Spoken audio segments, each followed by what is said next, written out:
No niin, meillä on jututettavana täällä tänä vuonna tulevaisuuden hallituspalkinnon voittanut Auntie, joka raivasi tiensä Kultaisen nuijan finaaliin. Miltä nyt tuntuu? Poikkeukselliselta. Harvoin tulee kisailtua tällainen hallitustyöllä. Hieno tunnustus. Yleensä tunnustus tulee siellä yhtiökokouksessa, kun saa jatkaa tai sitten ei. Tämä oli poikkeuksellista ja tietenkin mahtavaa ja hieno juttu, että myös tämmöinen yhtiö, mikä tekee vaikuttavaa työtä, niin saa tunnustusta. Kyllä.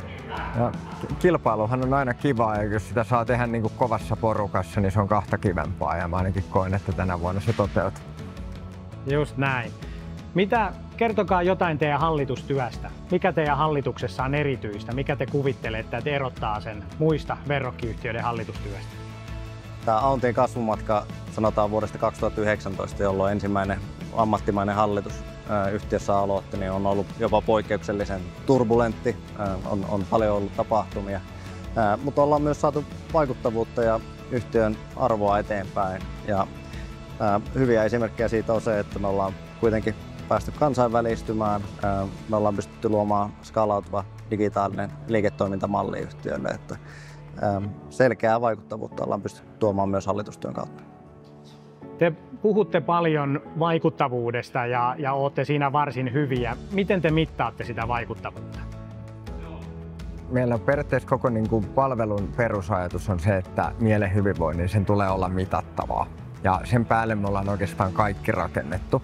Ja me totta kai, kun me, vaikka me B2B-kontekstissa toimitaan, niin kyllähän se palvelun loppukäyttäjä on aina se työntekijä siellä. Ja me mitataan tavallaan sitä, kun hän Auntin palveluihin tukeutuu, että minkälaisia hyötyjä siinä aikana hän saavuttaa itsearvioinnin ja muuden kautta. Että mitataan tavallaan koettua tehokkuutta, stressiä, motivaatiota ja sitten vielä tämmöisillä isommilla vuosittaisilla kyselyillä ja muilla me mitataan vähän isompia teemoja, kuten vaikutusta sairauspoissaoloihin, ennaltaehkäistyyn burnoutteihin ja muuta. Ja se on hieno juttu, että me tavallaan nämä kaikki pystytään kääntämään numeroiksi ja päivän päätteiksi euroiksi ja sitä kautta roiksi. Just näin. Ja tuntuu, että toi mitattavuus on viety teidän yhtiössä aika jopa poikkeukselliselle tasolle. Miten te handlaatte sen, että mitkä mittarit on operatiivisen johdon mittareita ja mitkä on hallituksen mittareita, kun teidän käytössä on niin älyttömän paljon mitattavaa dataa? Mun mielestä kaikki lähtee siitä, että meillä on selkeä omistajien tahtotila, missä on määritetty se primäärimittari siitä, että mihin me halutaan mennä ja missä aikaikkunassa, millä keinoilla, paljonko riskejä me pystytään ottaa ja näin poispäin. Sen jälkeen me ollaan luotu todella selkeä tämmöinen arvonluontisuunnitelma, 3 vuoden pläni, missä me katsotaan sitten taas operatiivisia mittareita seuraavan 12 kuukauden aikana. Nämä ei mun mielestä ole ristiriidassa missään nimessä keskenään. Totta kai siellä on osa mittareista on ne absoluuttisesti tärkeimmät. Ja ne on yllätys siellä hallitustekin ykköskalvolla silloin, että mitkä yhtiön arvoa ajaa eniten ylöspäin. Kyllä. Jos palataan sinne ajanhetkeen, kun teidän aktiivinen hallitustyö käynnistyi ja te käynnistelitte sitä, niin jos tuolla on nyt kuuntelijoita ja katselijoita, jotka on samassa vaiheessa kuin te silloin, niin mitä te antaisitte niille, jos pystyisi 2 tai 3 oppia tai neuvoa antamaan? Että mihin asioihin kannattaa kiinnittää huomioon? Joo, no, aika lailla sama vastaus kuin tuohon aikaisempaan, että sillä founder-tiimillä tai perheyrityksessä tai kellä vaan, kuka lähtee miettimään sitä ammattimaista hallituksesta, niin on hyvä miettiä se, että mitä tässä ollaan haluamassa. Kun se on kristallin kirkas, niin sen jälkeen on myös helpompi miettiä, että minkälaista osaamista mä tarvin, minkälaista osaamista mä haluan.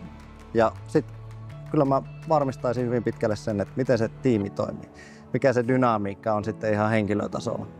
Että se kuitenkin sitten määrittää sen, että samalla kun tehdään merkityksellistä työtä, tehdään sitä vakavissaan, mutta se pitää pystyä myös olemaan sitä, että siihen tietty kepeys ja huumori myös sisältyy. Jep.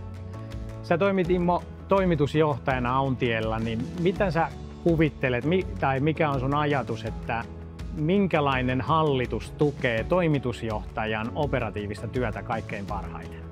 sanoisin näin, että kyllä se on niin kuin hallitus, jossa on ne kompetenssit, mitä se yhtiö niin kuin siinä ajan hetkessä niin kuin tavallaan hallituksen suunnasta tarvii. Ja sitten tietenkin se, että niin kuin on kompetenssi, niin se on yksi asia. Mutta tavallaan se, että minkälaista se on se yhteistyö ja dialogi ja muuta. Ja mä itse uskon niin kuin paljon semmoisen niin kuin sparraavaan, coachaavaan otteeseen, jota mä koen, että mä saan meidän hallitukselta.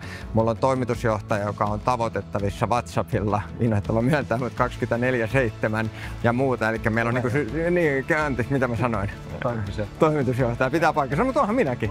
Niin, no, se myöhemmin. Mutta ja tavallaan se, että meillä on niin kuin jatkuva dialogi. Meillähän on niin kuin weekly tapaamiset, me voidaan soittaa toisillemme. Meillä on niin kuin avoin, luottamuksellinen niin kuin ilmapiiri siinä keskustelussa ja muuta. Eli toisin sanoen ei tarvitse olla kummankaan myymässä toiselle, kun asioita tehdään.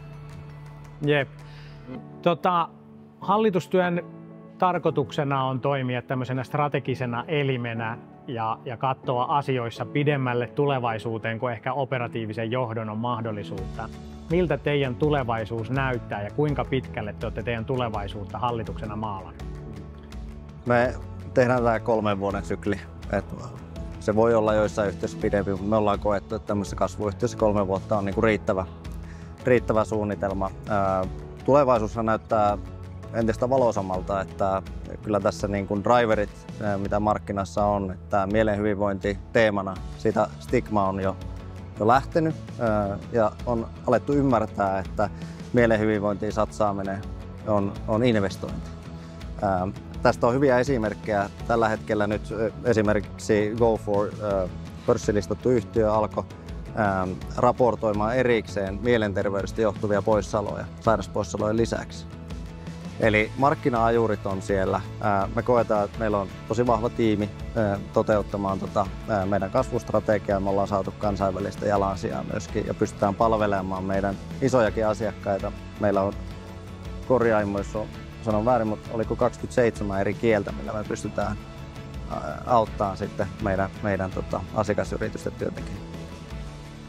Kyllä. Haluatko jatkaa? Ja mun mielestä tietenkin se, että niin kuin lisätäkseni siihen, mitä Joe sanoi, niin tietenkin se, että vaikuttavuudesta ollaan puhuttu paljon, mutta sitten niin kuin tämän lisäksi, että me niin kuin varmasti niin kuin johdannainen siitä vaikuttavuudesta on se, että meillä on äärettömän tyytyväisiä asiakkaita, joiden kanssa me saadaan tavallaan kehittää tätä toimintaa. Että meidän NPS on 73, meidän loppukäyttäjien suositteluaste on niin kuin piirun verran alle 100% ja muuta. Ja tämä on tavallaan se, mikä mun mielestä myös luo sen, että meillä on niin kuin edellytykset kasvaa niissä meidän asiakkuuksissa, meidän asiakkaiden kanssa. Ja niin kuin sanottu, että ei olla niin kuin, kun puhutaan mielen hyvinvoinnista, niin ei puhuta vaaleanpunaisesta vaahtokarkista, vaan puhutaan niin kuin oikeasti niin kuin strategisesta investoinnista, joka valuu sinne P&L:llä.